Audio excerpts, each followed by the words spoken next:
Queridos hermanos, llegamos a la última clase de este curso sobre las pasiones del alma. Tendremos el tiempo un poco ajustado. Comencemos invocando al Espíritu Santo para que nos ayude a poner con claridad, con orden, a asimilar y luego a vivir todo lo que nos enseña especialmente Santo Tomás, ¿no? En el dominio, en la educación, en el vivir virtuosamente todo ese mundo de pasiones que forma parte de nuestra realidad humana. Rezamos al Espíritu Santo. En el nombre del Padre, y del Hijo, y del Espíritu Santo. Amén. Ven, Espíritu Santo, llena los corazones de tus fieles y enciende en ellos el fuego de tu amor. Envía, Señor, tu Espíritu, y serán creadas las cosas, y renovarás la faz de la tierra. Oremos, oh Dios, y has instruido los corazones de tus fieles con la luz del Espíritu Santo.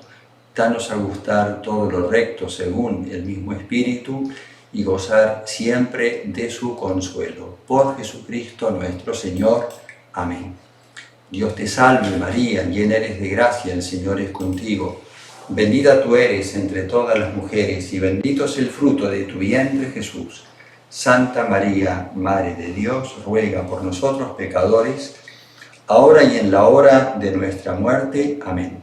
Gloria al Padre, y al Hijo, y al Espíritu Santo, como era en el principio, ahora y siempre, por los siglos de los siglos.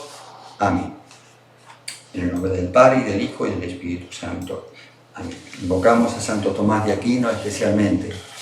Y queridos hermanos que han perseverado en este esfuerzo por conocer la sabiduría de la escolástica, ¿no? Sobre todo del gran maestro Santo Tomás, y conocernos mejor a nosotros mismos, un gran conocedor del alma humana, y ayudarnos así en los caminos de la santidad.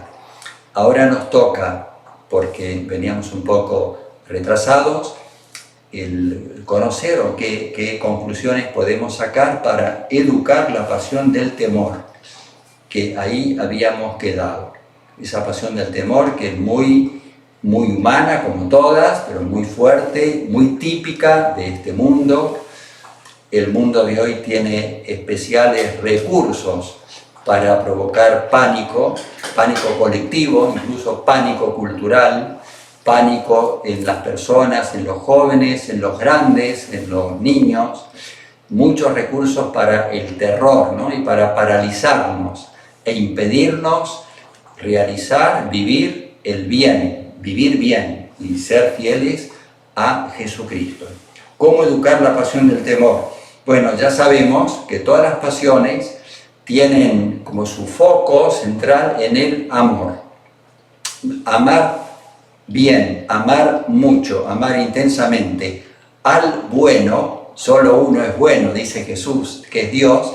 Amar bien a Dios nos ubica ya en la línea de los verdaderos temores.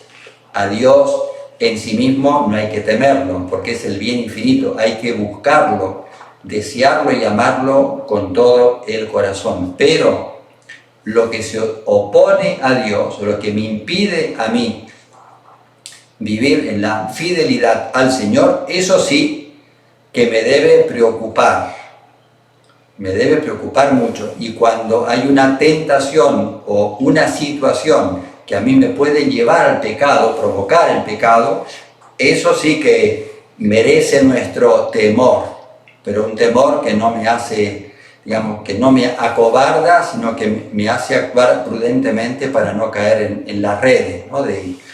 del mal, del pecado, porque el pecado es el peor mal, es el mal malo, ¿no? Que nos hace a nosotros mismos malos. Entonces, distinguir los males que son realmente temibles. Otros males son temibles, pero no tanto. El mundo nos trastorna todo. Distinguir los males. El peor mal es el pecado. Después podemos perder, por supuesto, cosas que son bienes reales y nos va a doler. Perder la salud, por ejemplo, o perder la buena fama, la honra, como decían antiguamente, o perder algunas situaciones cómodas. Todo eso no es bueno, pero nada se asemeja al pecado, ¿no? Que implica la mala voluntad, que la voluntad es arrastrada y libremente se somete al desorden, ¿no? Con respecto al amor de Dios. Distinguir los males en su real dimensión. Por eso el que es muy temeroso y de cosas a veces pequeñas, pues tiene que estar más en la realidad. Es un buen ejercicio como tocar el peligro. Y no es tan peligroso. O sea, una hormiga es una hormiga. Un mosquito es un mosquito. Y otras cosas así que parecen como terribles, pero no es para tanto. O sea, la imaginación engaña mucho, todos lo sabemos. Y a veces el contacto directo con situaciones difíciles me hacen ver que la cosa no es tan terrible como me parecía, como yo lo imaginaba. Entonces el estar en contacto con dificultades es parte de la buena educación también, ¿no? Y superar esas dificultades, no arredrarse o no achicarse ante la dificultad. Luego, asumir con paciencia y paz los desafíos de cada día. Desafíos, dificultades, tentaciones de cada día. No ceder fácilmente.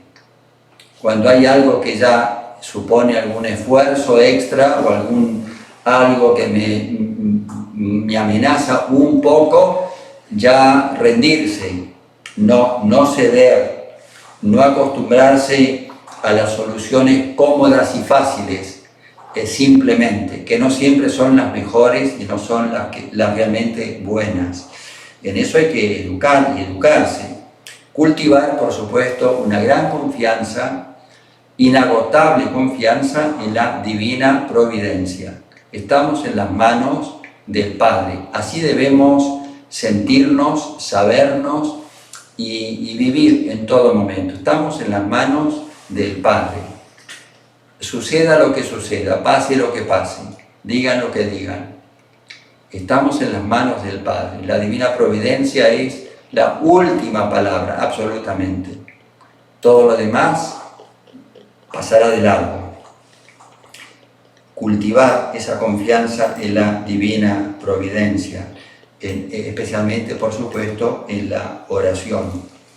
Pedir el auxilio de Dios, ¿no? En la misma oración, con los sacramentos que fortalecen el alma, la confesión, la Santísima Eucaristía, son para fortalecer, ¿no? El espíritu y no ceder a los engaños, como diría San Ignacio, ¿no? del maligno.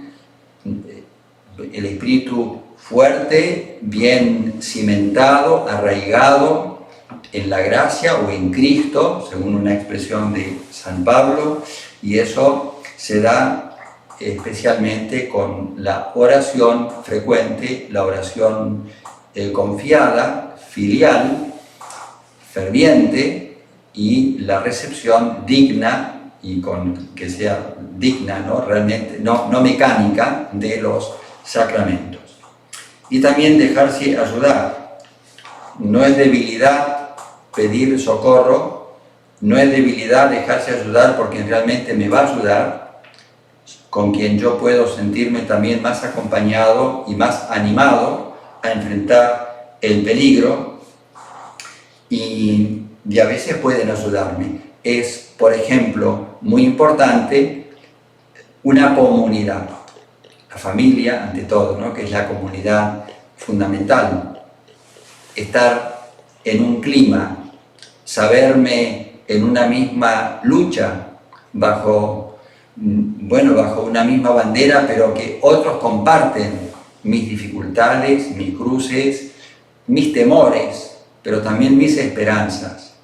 Y el darse valor, animarse unos a otros, eso es parte de la experiencia humana y de lo mejor de la experiencia humana. Todo eso nos ayuda a educar la pasión para que ese temor no nos paralice y nos dé un sentimiento de frustración y como de desesperación, incluso porque el que teme mucho termina por desesperar, como que el mal es imparable y no hace nada bueno tampoco para frenarlo o nada como para contraponer al mal. Estamos llamados a no tener miedo, por lo menos un miedo fácil, a tener, en todo caso tener un miedo humano, que los valientes no son los que no han tenido miedo, son los que han superado el miedo, ¿no? Con la gracia de Dios y con todo ese empeño personal. Y esto nos da mucha madurez y solidez para la vida, ¿no? Los caminos, las dificultades de la vida. Ahora diría un poco, porque también Santo Tomás dedica poco a la pasión de la audacia. Audacia y temor, ¿no? La pasión de la audacia, que es del apetito irascible, se despierta ante el mal, arduo, futuro, pero superable. Así como el temor se da ante el mal que se viene encima y que no podré superar, porque uno ve que no tengo herramientas, no tengo fuerza para vencerlo. La audacia es ese ánimo, ese como coraje que se enciende cuando el mal arduo, o sea, un mal importante, se aproxima, pero lo veo superable. Yo me siento capaz de vencerlo. La audacia sigue a la esperanza, tiene relación estrecha con la esperanza. Dice Santo Tomás, por lo mismo que uno espera superar una dificultad terrible e inminente, por eso mismo se lanza audazmente contra ella, porque espera superar esa dificultad, aunque sea terrible. Lo terrible es lo terrorífico, es lo que nos deja como muertos, pero la audacia confía, el corazón está dilatado, mido las fuerzas y siento capaz, me siento muy capaz de superar esta dificultad. ¿Cómo se educa la audacia? Bueno, pues sabiendo cómo es el temor, también nos podemos dar cuenta de lo que ayuda a la audacia. Se educa con la reflexión sensata, diría, del sentido común, la reflexión sensata y la experiencia sobre los males que amenazan y sobre las propias fuerzas. La experiencia ciertamente que nos ha dicho algo o nos ha dicho mucho de lo que yo puedo, si la experiencia es buena. A veces se han acumulado malas experiencias y uno mismo queda como, digamos, acomplejado. Pero si yo he tenido como un buen tratamiento de estas pasiones, pues la experiencia me ha mostrado que yo he podido, a veces, no siempre, pero que muchas veces yo he podido vencer una tentación, una dificultad, una amenaza cualquiera. Yo he podido vencer. Otras no. Entonces eso me sirve a mí para calificar mi fuerza frente a la amenaza del mal. No dar lugar, porque eso es propio de la inmadurez, a la presunción, propio de la inmadurez y del orgullo, propio de la mentalidad como adolescente, inexperta y del orgullo, ¿no? No dar lugar a la presunción, creer que yo puedo todo, creerme como un superhombre y dejarse llevar por el primer impulso. Eso también es como, digamos, mortal, ¿no? Dejarse llevar por un impulso irracional, por un primer entusiasmo, pero que luego rápidamente suele quedar marchitado, ¿no? Como que se frustró ese primer impulso ante la dificultad que se acerca, o cuando estoy más cerca del peligro, ya se me fue todo el valor. Por supuesto que la audacia se potencia, crece, cuando hay mucho amor, con un amor fuerte. El amor da mucho valor. Todos hemos conocido esas personas, pienso ahora especialmente en las madres, cuando está en juego la vida de sus hijos, por ejemplo, por salud o por alguna dificultad grande. Las madres que pueden estar hasta enfermas, muy débiles, o pueden estar muy agobiadas por tantas situaciones, sin embargo, crece el valor, el corazón grande, el gran amor que tienen por sus hijos. Bueno, han hecho cosas que son realmente heroicas y que avergüenzan a otras personas que aparentemente son más fuertes por el gran amor. La esperanza, la gran esperanza, porque supone mucho ánimo, aliento humano, ayuda a dilatar el corazón y nos educa porque como que nos conmueve y nos estimula, y a veces mucho, el ejemplo de los santos y hasta de los héroes. En la educación, creo que todos lo sabemos, de los más jovencitos, de los niños y de los jóvenes y también de los grandes, hace mucho bien el ejemplo de personas que han sido como nosotros, pero que han tenido un corazón muy grande, y si son santos, muy en Jesucristo, muy en Dios, con mucha fe, con mucha caridad.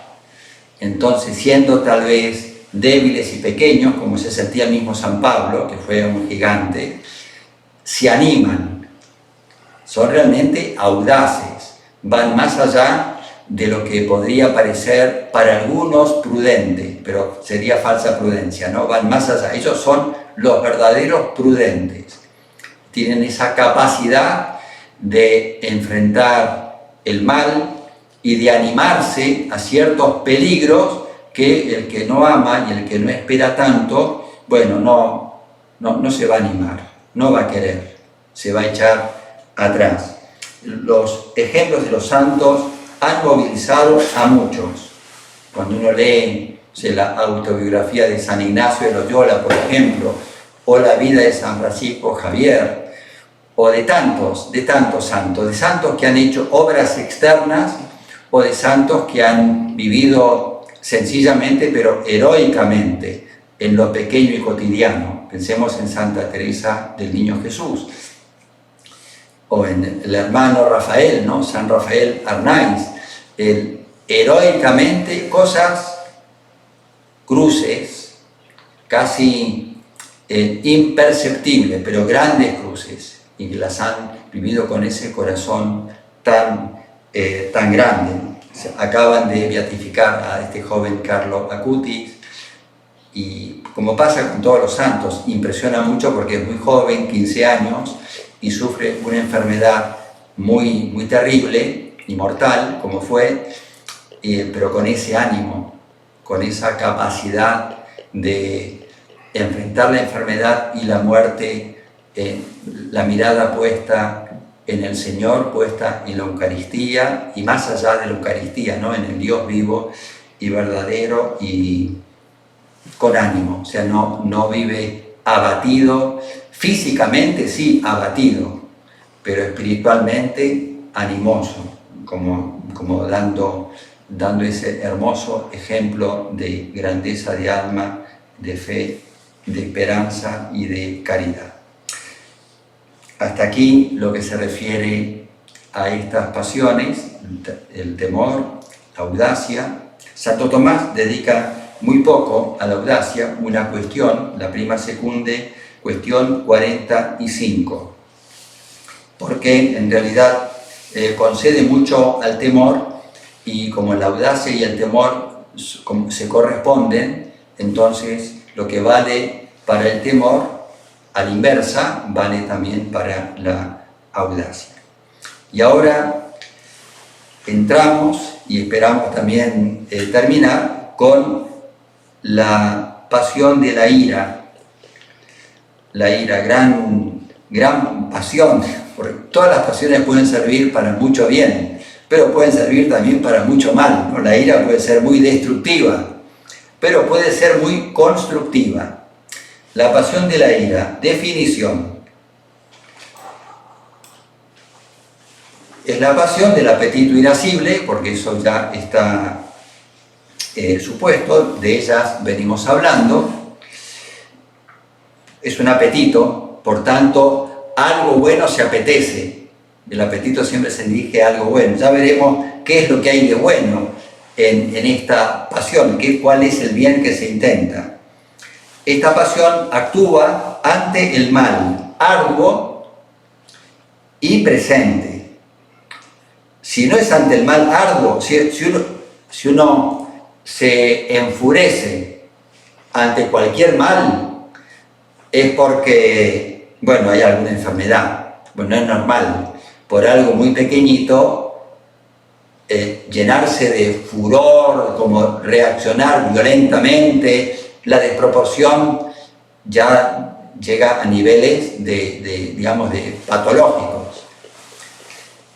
Y si es ante el mal ausente, es lo que ya vimos del temor y de la audacia. Entonces, la ira reacciona, o es la actitud del apetito que reacciona ante un mal arduo, un mal que amenaza, un mal que duele, que tiene como consistencia de mal y que está presente. Es un movimiento ciertamente impetuoso. Ahí dice, ¿no? Impetuoso, con fuerte conmoción corporal, casi tanto como la tristeza. Santo Tomás estudia la ira muy en paralelo con la tristeza que ustedes ya han visto. Y por supuesto, como sucede con todas las pasiones, la ira tiene diversa intensidad, según el sujeto, según el temperamento, según la virtud, según las condiciones, la educación de cada uno y por supuesto también objetivamente según la intensidad del mal. El mal aquí es la agresión que se siente. No es lo mismo una piedrita que un insulto muy humillante, que un tratamiento muy violento. Bueno, según lo que se recibe, también así se reacciona. La ira puede ser ordenada, como todas las pasiones. Ordenada quiere decir que está sujeta a la razón, que es guiada por la razón. No es una ira irracional, desaforada. El enojo está como bajo control. Es un enojo que se da en proporción a un mal real que se recibe, ante el cual tengo que reaccionar. Pero la ira puede ser desordenada, y eso sucede tantas veces, porque aunque tenga razón, pero con frecuencia la ira es desordenada por la desproporción, por algo que sí, que puede herir, pero yo lo siento como una herida terrible, y entonces la reacción es muy grande, y ahí ya no hay lugar para el juicio de la razón. Incluso puede ser que la ira se dispare, ¿no? Como que salte como un impulso impetuoso antes de que la razón pueda razonar. Acá no hay lugar ni para el acto voluntario, es una pasión que se derrama, que aflora así con gran fuerza, con gran vehemencia, y bueno, ese es el sustrato del pecado capital de la ira. Uno de los pecados capitales, como todos sabemos, y digamos también de los peores, porque está vinculado al odio, es la ira. La ira, ahora pasión, que es lo que vemos, no vemos la ira como pecado capital, pero la ira pasión, lógicamente, que cuando está desordenada, ofrece mucho campo al vicio capital de la ira, ¿no? O la cólera. No es igual que el odio. El odio es peor que la ira, dice Santo Tomás. El odio puede darse incluso no tanto como pasión, sino como puro odio. El odio, cuando es más racional, es peor que la pasión del odio. Puede tener más estabilidad, permanencia, puede tener más frialdad, sin conmoción corporal.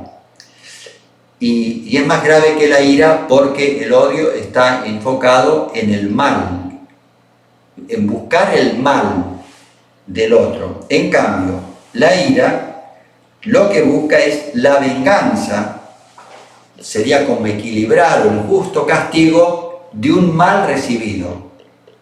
Pero no busca el mal o la destrucción total del otro. Busca resarcirse de una ofensa, no el mal total. El odio sí busca como la aniquilación de la persona que se odia, ¿no? En ese sentido es lo más grave que puede existir.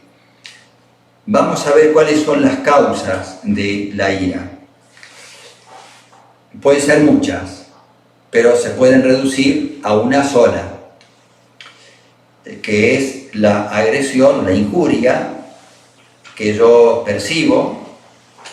Ese es el mal que daña mi amor propio, en el mejor sentido de la palabra, ¿no? Mi amor propio, mi justo amor propio, o también mi amor propio exagerado, o sea, mi orgullo, o mi comodidad, o algo mío, que se ve perturbado por ese mal, o el de otras personas, pero que están vinculadas a mí. Uno ama a su familia, tiene amigos, u otras personas incluso que están muy distantes, pero yo me siento en la comunidad humana. Por lo menos, dice Santo Tomás, y por lo menos compartimos la naturaleza humana, algo que compartimos, y que yo siento que al herirlas a ellas me están hiriendo a mí también. Esa ofensa me lastima a mí, no soy indiferente. Por eso hay una ira justiciera que puede ser muy virtuosa. Muy virtuosa. El que ama al prójimo y bueno, siente los dolores del prójimo, las humillaciones o las injusticias del prójimo como si se me hicieran a mí. Porque el amor es la virtud unitiva, nos une. Eso es propio de un corazón muy noble. Por supuesto que la injuria puede ser de distinto nivel. Santo Tomás cita una distinción, como una clasificación antigua. Lo peor sería el desprecio, luego la oposición, que es, digamos, llevar la contra, no alguien que me lleva la contra por llevármela, porque eso pasa. La contumelia, que sería como la burla, pero lo peor es el desprecio total que implica un cierto odio, ¿no? La burla también puede suponer un desprecio, pero hay un desprecio que es más hiriente, más profundo, ¿no? Y que el amor propio resiente más. Pero sí que es muy claro que la ira puede ser justa o injusta, puede ser virtuosa, puede ser pecaminosa, mala. Suele ser, podemos animarnos a decir, aunque aquí Santo Tomás no lo trata porque habla de la pasión solamente, no habla del valor moral de cada pasión, pero no es difícil comprender por la experiencia humana que la ira suele ser desordenada, porque la ira va unida a otras pasiones. Si yo tengo una antipatía profunda por alguien y tengo poco amor, y bueno, uno encuentra como canales de desahogo, ¿no? Y la ira es uno bastante frecuente, o por una cuestión temperamental, es más bien lo que yo busco es como desahogarme de cualquier manera, y con el primero que me encuentro, pues ahí me desahogo por cualquier cosa. Pero la ira, claro que puede ser virtuosa. Se habla de la santa ira, y en la Escritura se habla incluso de la ira de Dios. Dios Propiamente en Dios no cabe la ira como pasión, porque en Dios no hay pasiones como en nosotros, pero son modos de hablar, antropomorfismos, se le adjudican a Dios pasiones humanas para indicar algo real que sucede, ¿no? Como Dios cómo actúa, cómo reacciona frente al pecado. Jesús es el Dios hecho hombre, sí, tuvo ira, santa ira, y la reacción típica, la que más conocemos, tiene varias. El Evangelio anota varias reacciones, hasta miradas de ira del Señor, cuando ve el endurecimiento de los corazones, la hipocresía, la mentira, y por ejemplo el templo. La expulsión de los mercaderes del templo, Jesús actúa con ira, y con una ira, digamos, violenta, pero es una violencia santa que en Jesús está totalmente equilibrada en la integridad de su corazón humano, en donde, digamos, late con amor divino. Entonces está todo ordenadísimo por el amor que tiene al Padre. Por el amor a la casa del Padre, Jesús expulsa a los mercaderes del templo. Es por ese espíritu inefable de unión con el Padre. Ver que se desprecia o que se manipula, que se convierte la casa del Padre en una cueva de ladrones, pues al Señor podríamos decir, lo irrita, pero en un sentido muy noble, nobilísimo y purísimo de la palabra, que es lo que corresponde a una inteligencia absolutamente llena de luz, de verdad, y a un corazón lleno de amor. Entonces da la lección de que el pecado, que las cosas del Padre, la casa del Padre, no puede ser pisoteada, como manipulada, no es convertida en un comercio. Y así ha pasado tantas veces, ¿no?, en la historia. O sea, podemos pensar cómo reacciona Jesús ante tantas manipulaciones o, diría, comercializaciones de las cosas de Dios, que han pasado mucho, el vicio de la simonía, ¿no? Y sin llegar a que sea el vicio formalmente de la simonía, que es un vicio muy torpe, que aparece en los Hechos de los Apóstoles. Bueno, el despreciar las cosas sagradas, las cosas del Padre, todo lo que se refiere al Padre, incluido y sobre todo las personas humanas, que son imagen del Padre, que son redimidas por Cristo, como el Hijo, el muy amado del Padre, entregado para la salvación del mundo, para salvar a cada uno de los seres humanos. Cuando los seres humanos son maltratados, son mirados simplemente como objetos, son comprados y vendidos, son utilizados y son pisoteados en su dignidad auténtica, y eso ha pasado tantas veces en el mundo, ¿no? O son engañados y son sometidos a muchos vicios, o son llevados arrastrados a muchos vicios, o se les envenena la inteligencia, como pasa hoy tantas veces con los sistemas de la educación. Entre paréntesis pienso en el ESI, ¿no?, aquí en Argentina, lo que se entiende por educación sexual integral, que es para pervertir incluso a los niños. El Señor no es insensible cuando dice que el que escandalice a uno de estos pequeños que creen en mí, pues más le valdría que le aten al cuello una piedra de moler y que lo arrojen al mar. La expresión es muy fuerte.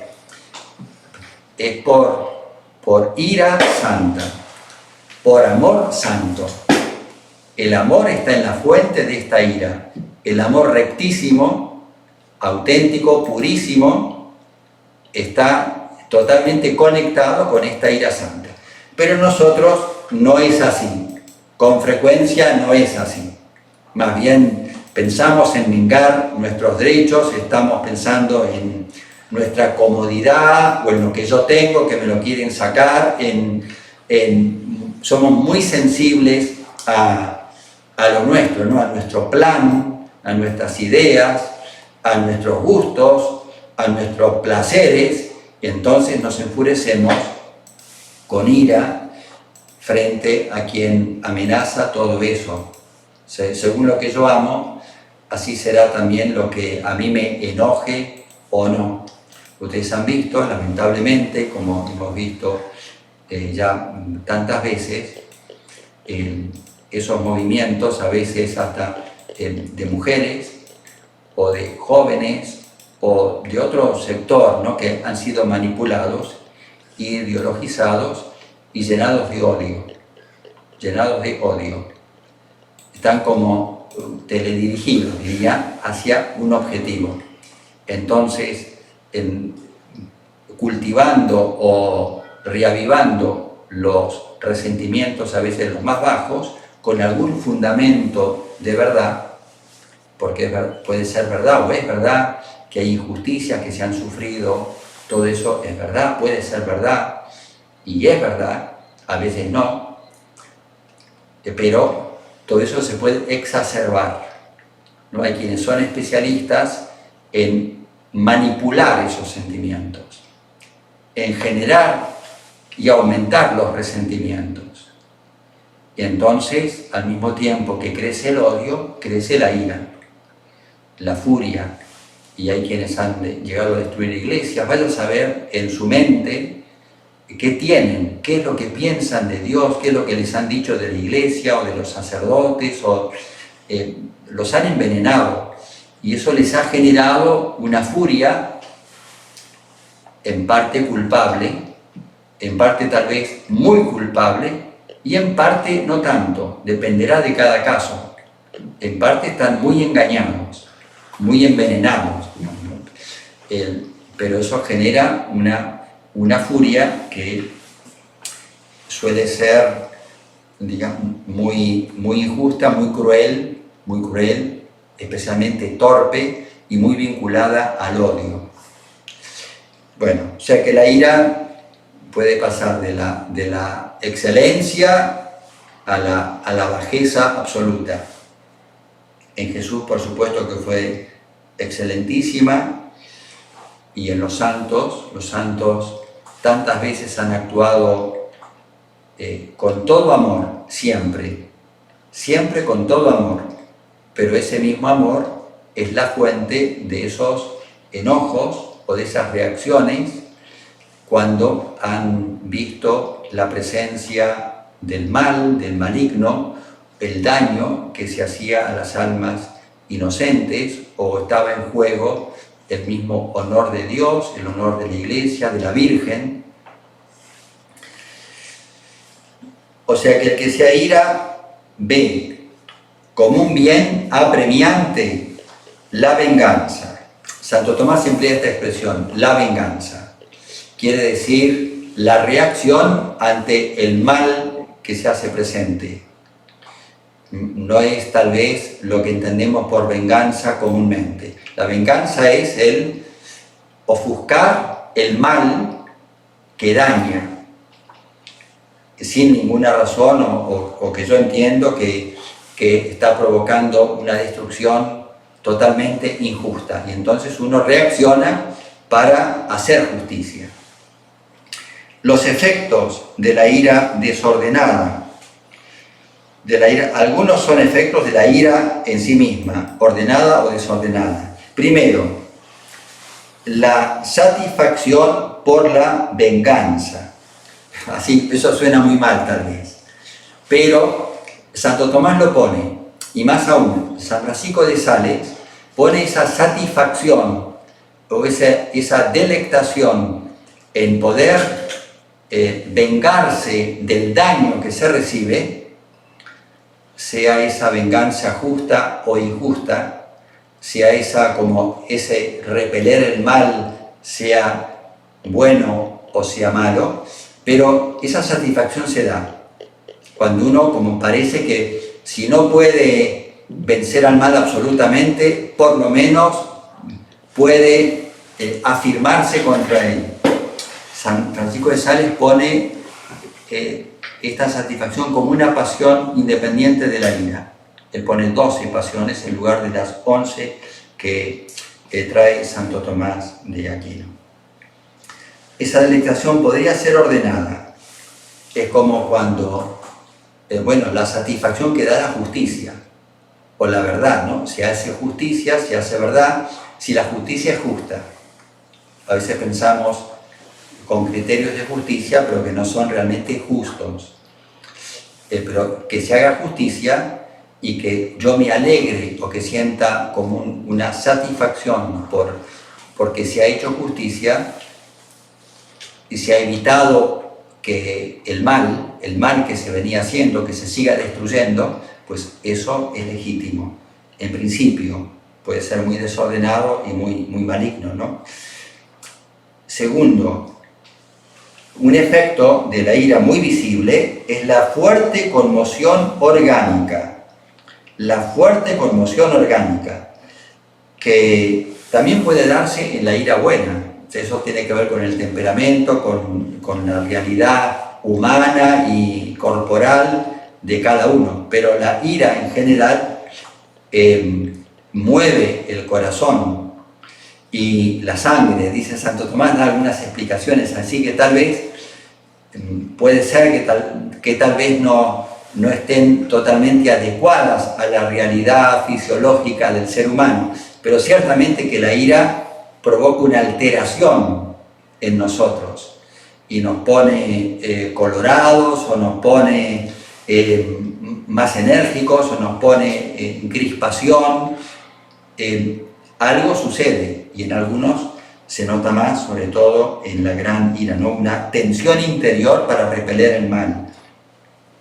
Por ejemplo, algo que sucede con la ira y que anota el santo, la locuacidad irracional, por ejemplo, los gritos, insultos, irracional, porque uno dice cosas que realmente no tienen lógica, pero en la furia uno puede decir algo que no está pensado.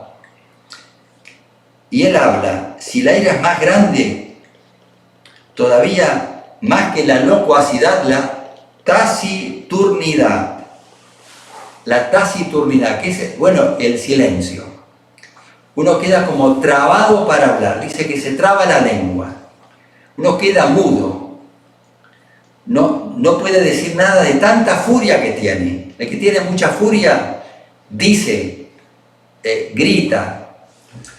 El que tiene más, y esto responde también a lo que decían los padres antiguos, no sabe qué decir, dice menos. Incluso puede llevar a la muerte. De la furia, el enojo puede ser tan grande, y esto es también de la experiencia humana, que no solamente nos priva del habla, sino que nos priva de la vida misma, porque uno queda como endurecido en todo su ser, ¿no? Y puede llevar a la muerte en algún caso, y esto habrá pasado, como la tristeza también. Santo Tomás lo dice especialmente hablando de la tristeza, pero también lo dice al hablar de la ira, ¿no? Que tienen una relación bastante profunda. Lo peor de la ira desordenada es la irracionalidad, o sea que impide el juicio de la razón. Y dice el santo, más que otras pasiones, o sea, ve en la ira la pasión que cuando se desencadena impide que uno razone bien, que uno esté abierto a la verdad, que uno pueda entender, que uno pueda bien comprender, que razone lógicamente. Uno queda trastornado esto, por supuesto, que es lo peor de todo, porque si ya no razonamos bien, todo lo demás es posible. Pensemos, por ejemplo, qué sucede, aunque acá no es por la ira, ¿no? Aunque debe ser un ingrediente, tal vez, qué sucede con estas personas que están drogadas y que no razonan. Los peores crímenes, las peores torpezas, uno se siente capaz de cualquier cosa porque no razona. Lo que decía antes de los ebrios, Santo Tomás, ¿no? al hablar de la audacia, también decía que los ebrios pueden ser muy audaces, pero, o también de la esperanza, ¿no? El que razona poco o no está en su sano juicio, entonces puede acometer cualquier cosa, tal vez muy buena, pero tal vez muy mala y muy destructiva. Entonces, eso de impedir el juicio de la razón es especialmente grave porque nos deja muy mal para obrar el bien. Ya no puede estar muy perturbado con respecto a la realidad. La realidad misma queda trastornada, uno ya no está abierto, queda como enceguecido y metido en su alteración interior, ¿no? O sea que es como para tener mucho cuidado.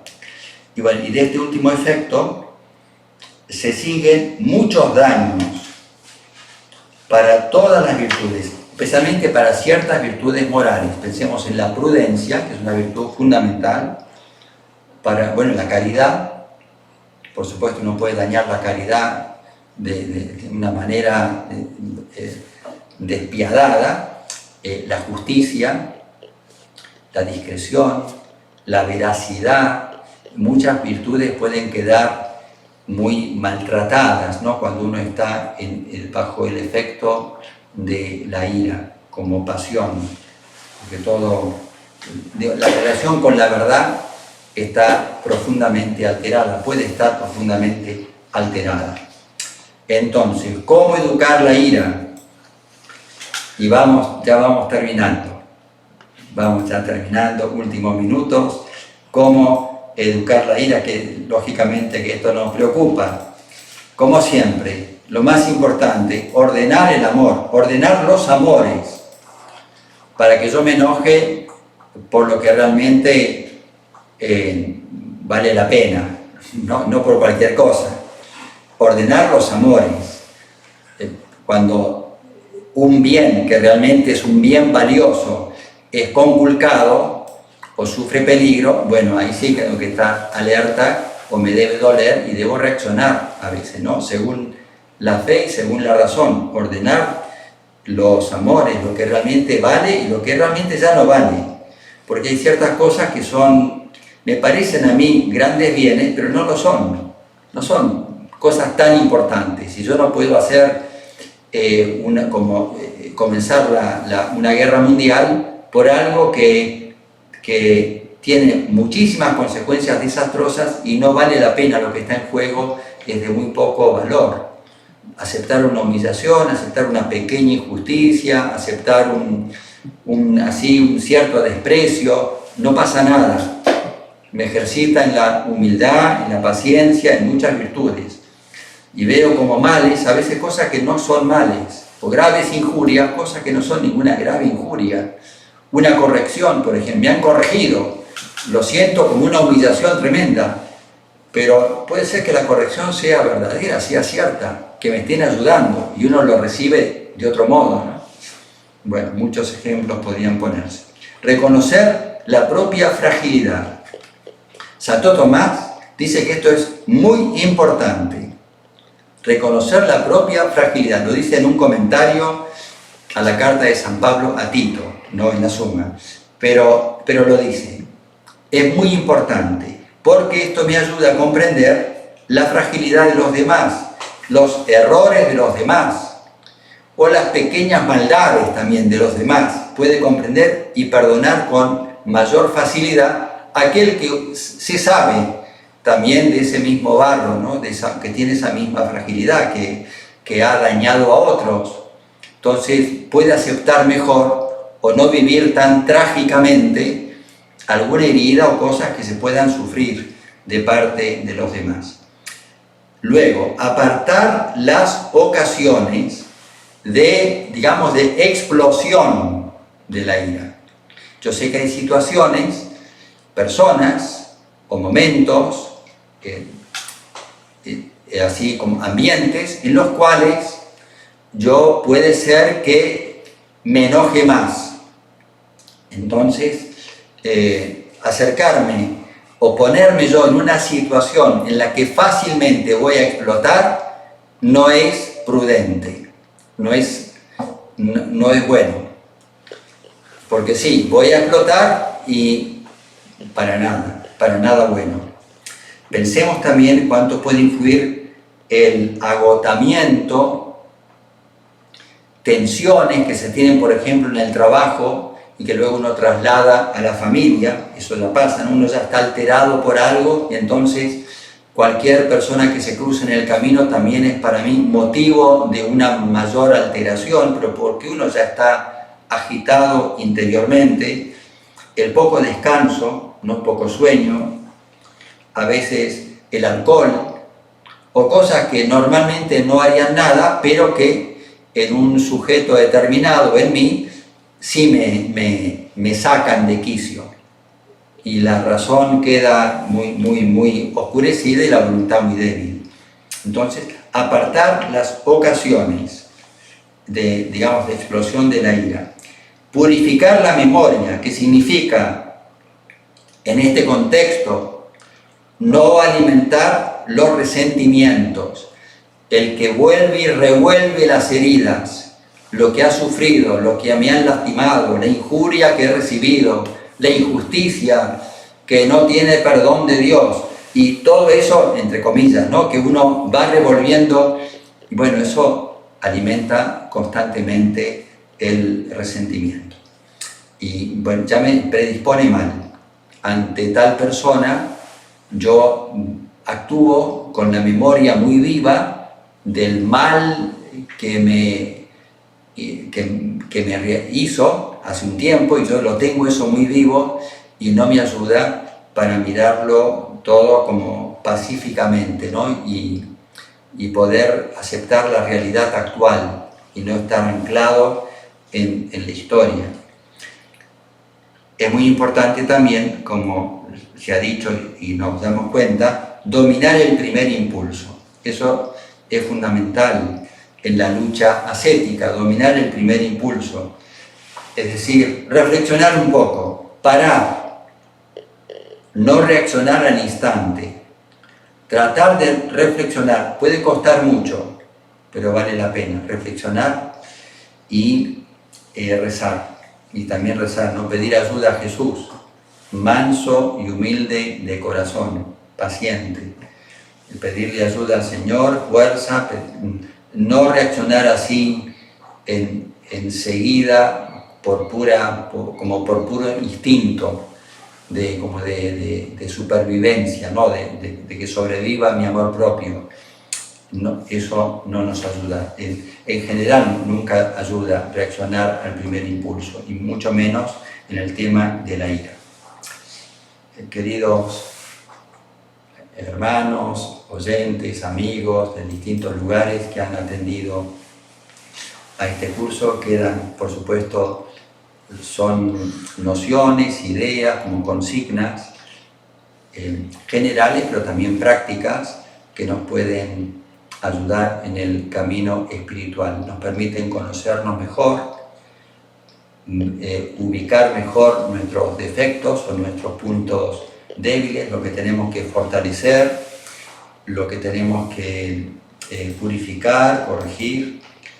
Todo esto es para nuestro bien, ¿no? Si las pasiones, como es real, porque es muy real, condicionan tanto todos nuestros sentimientos, nuestras ideas, nuestros pensamientos, los juicios, nuestra voluntad y nuestro amor, en definitiva, y el amor condiciona tanto las pasiones todas, entonces son importantes. Es muy importante el tema, porque esto entra de modo a veces muy notorio, o a veces más como discreto o subterráneo, pero entra en toda nuestra vida. En definitiva, se trata de amar, ¿no? De amar bien.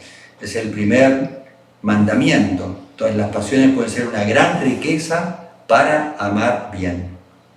pueden ayudarnos mucho, mucho en la santidad. Los santos han sido hombres apasionados, porque han sido hombres de una gran capacidad, de un gran amor.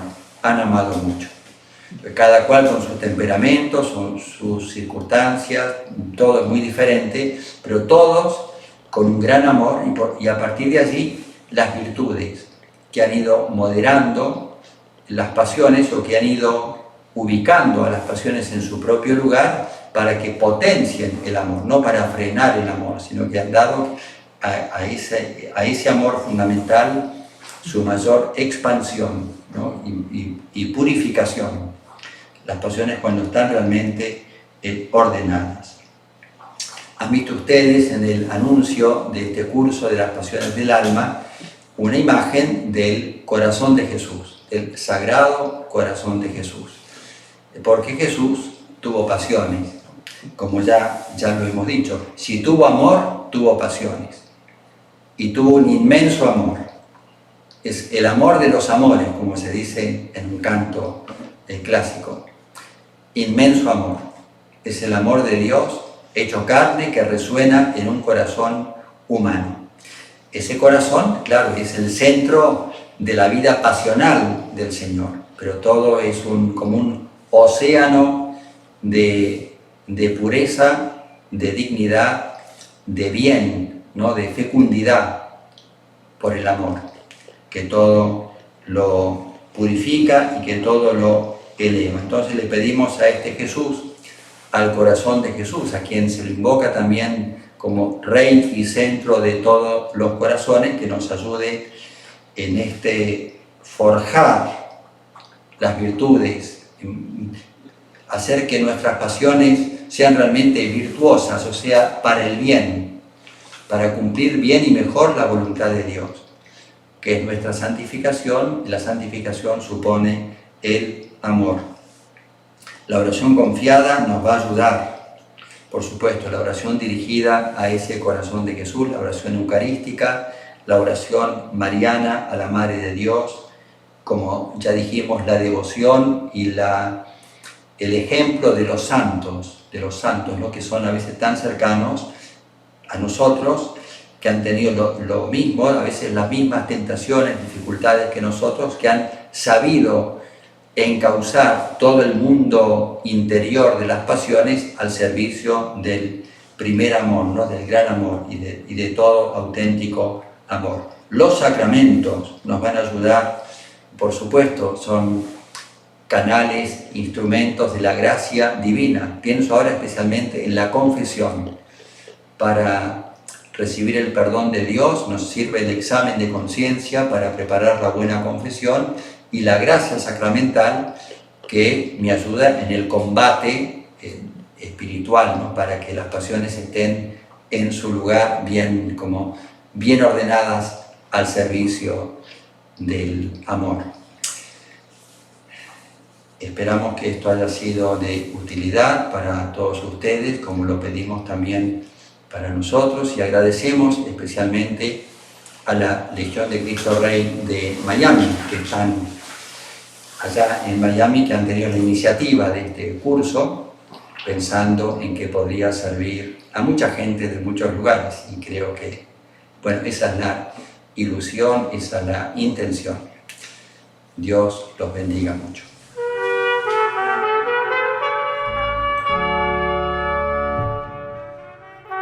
Muy buenas noches a todos. Gloria a Cristo, Rey del Universo. Ya se pasaron las 7 semanas, los vamos a extrañar, pero espero que tengan tenido muy buen provecho durante todo el curso Las Pasiones del Alma y la Vida Espiritual. Les agradezco a los sacerdotes por Jorge Piñol y Daniel Almada por su sabiduría y su enseñanza. Les invito a ser parte más frecuente de la vida de la Legión de Cristo Rey y del Instituto Cristo Rey. En la pantalla pueden ver la dirección de email y el teléfono con quien puede contactar a nosotros y hacer parte de las actividades, de las reuniones y de los esfuerzos que hacemos para traer el reino de Dios más presente en cada día en la vida de todos nosotros. Muy buenas noches y muchas gracias.